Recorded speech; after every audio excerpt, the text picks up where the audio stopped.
Suivez les championnats du monde avec Adidas, équipementier des équipes de France de judo.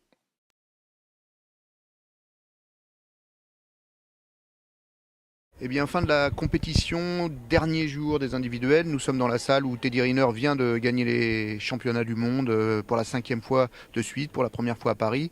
Un entraîneur, un responsable heureux, j'imagine, Benoît Comparie. Oui, je suis très heureux pour Teddy. On a passé un samedi extraordinaire en termes de qualité. Vraiment, il a produit un judo d'une haute qualité. C'est pas parce que ses adversaires sont pas du niveau, contrairement à ce que certains disent, c'est parce que c'est lui qui est au-dessus. Il n'y a pas de secret, il s'est remis en question depuis longtemps, depuis toujours. Il a démarré le haut niveau très tôt aussi. Et le travail qu'il a fourni il y a des années, aujourd'hui, il peut le faire fructifier.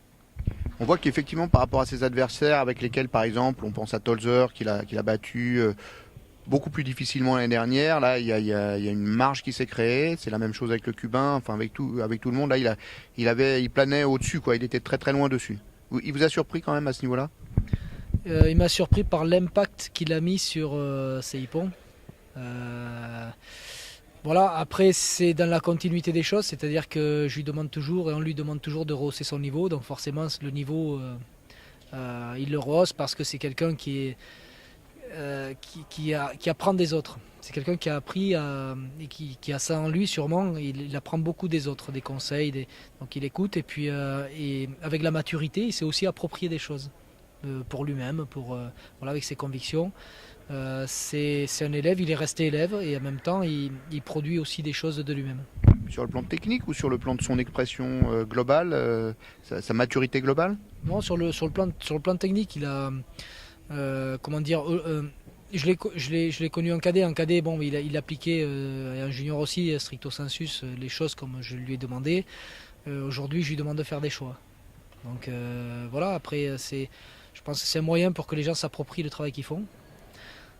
Ceci dit, c'est quelque chose qu'on peut faire avec Teddy, qu'on ne peut pas faire avec tout le monde, puisque lui, il a emmagasiné déjà des titres, les autres ne l'ont pas fait, ils ont encore beaucoup de chemin à parcourir.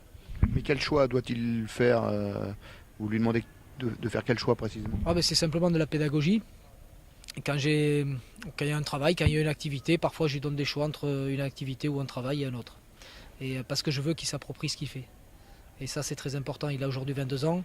On ne gère pas quelqu'un qui a 22 ans comme quand il a 17 ans. Donc il est plus autonome en fait. Il fait ses choix et il avance comme ça. Mon rôle, évidemment, c'est qu'il ait plus besoin de moi après. Donc l'important, c'est de le rendre autonome et de le rendre bienveillant dans les choix qu'il fait. Les choix, c'est pas tout le temps, c'est de temps en temps. Mais cette ouverture, ça permet, comme je vous l'ai dit, de s'approprier ce qu'on fait tout simplement. Il m'a semblé que même s'il ne nous l'a pas dit, il a même dit l'inverse, qu'il avait envie vraiment de marquer, de prendre date ici à Bercy, de briller devant le public.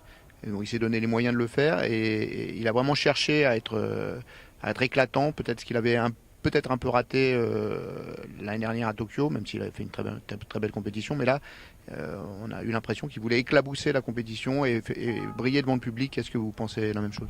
Oui, on peut le vouloir, après le faire c'est autre chose. Donc ce qui est extraordinaire, c'est qu'il met en pratique ces choses-là.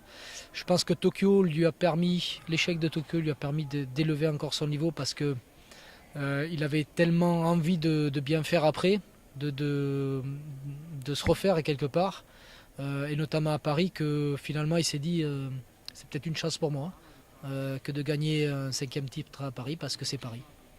Et il a marqué sur beaucoup de techniques différentes, notamment un étranglement au sol, voilà, les Uchimata, des Osototoshi, enfin, Osotogari. Il a montré beaucoup de variétés, ça aussi c'est pas nouveau, mais c'était quand même assez impressionnant aujourd'hui.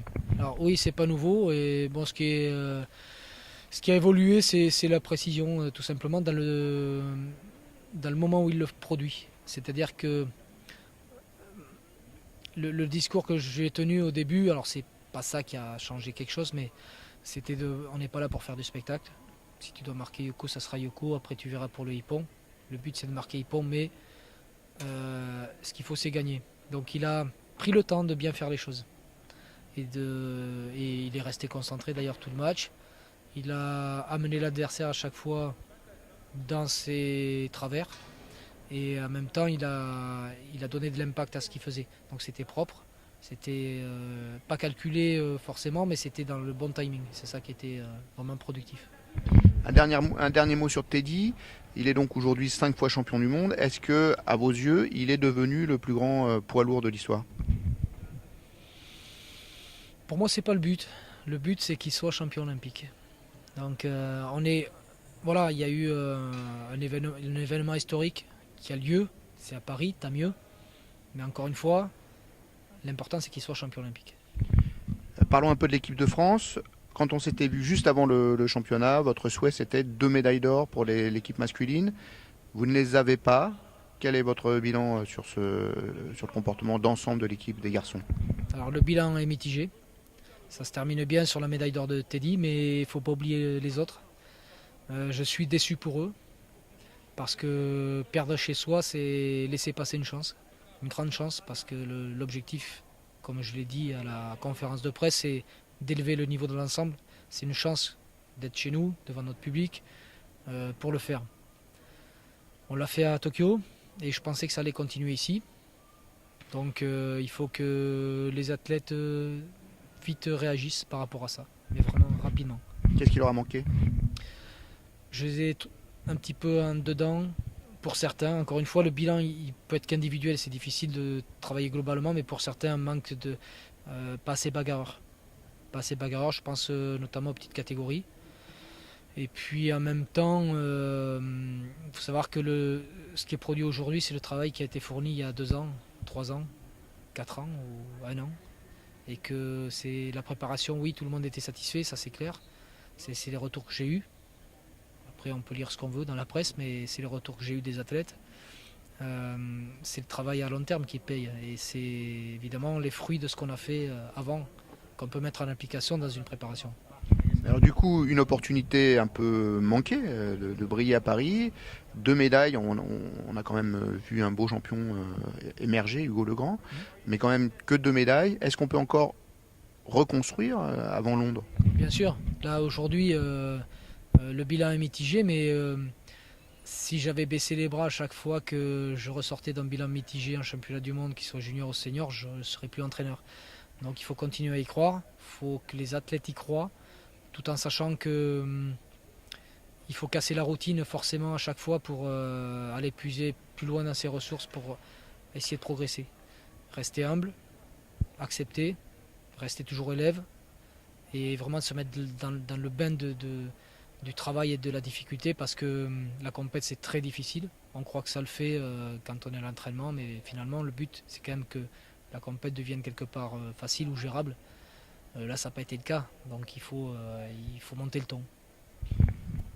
Un dernier mot, qu'est-ce que vous retenez? Vous avez beaucoup regardé l'équipe de France évidemment, mais qu'est-ce que vous retenez de ce championnat en 3 points peut-être? Alors déjà l'organisation.